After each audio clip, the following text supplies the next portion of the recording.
Pernah gak sih kamu mikir gini? Kok hidup kayaknya gak pernah cukup ya? Udah punya HP baru, sebentar lagi keluar seri terbaru. Udah jalan-jalan ke Bali, ngiler lihat orang posting ke Jepang. Bahkan udah punya pasangan, masih aja kepikiran, apa aku bisa dapat yang lebih baik? Lucunya, kita hidup di zaman serba instan, tapi rasa puas kita selalu pending. Coba ingat deh, dulu waktu kecil, kita bahagia banget cuma dikasih es lilin Rp1.000. Tapi sekarang, segelas kopi susu kekinian harga Rp40.000 pun masih kurang manis.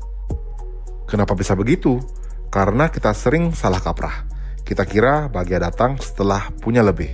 Padahal, begitu kita dapat yang baru, otak langsung stale reminder. Oke, sekarang cari lagi yang lebih keren. Itulah sebabnya, orang gak pernah merasa cukup. Kayak main game level gak ada tamatnya. Kita kerja keras, banting tulang, ngejar status, ngejar pengakuan, biar kelihatan sukses. Tapi begitu nyampe di titik itu, kita malah bilang, kok masih ada yang kurang ya? Dan lebih parahnya, kita sering lupa. Apa sih sebenarnya yang kita cari? Harta, popularitas, likes di Instagram.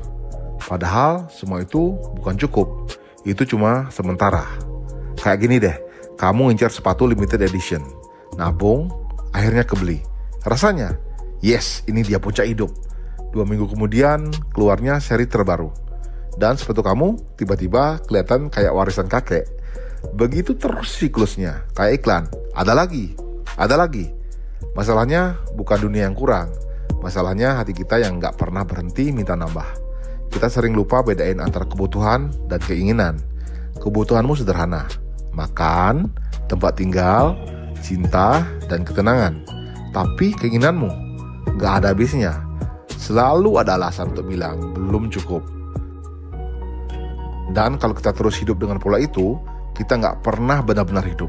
Kita cuma jadi penonton dalam lomba tanpa garis finish.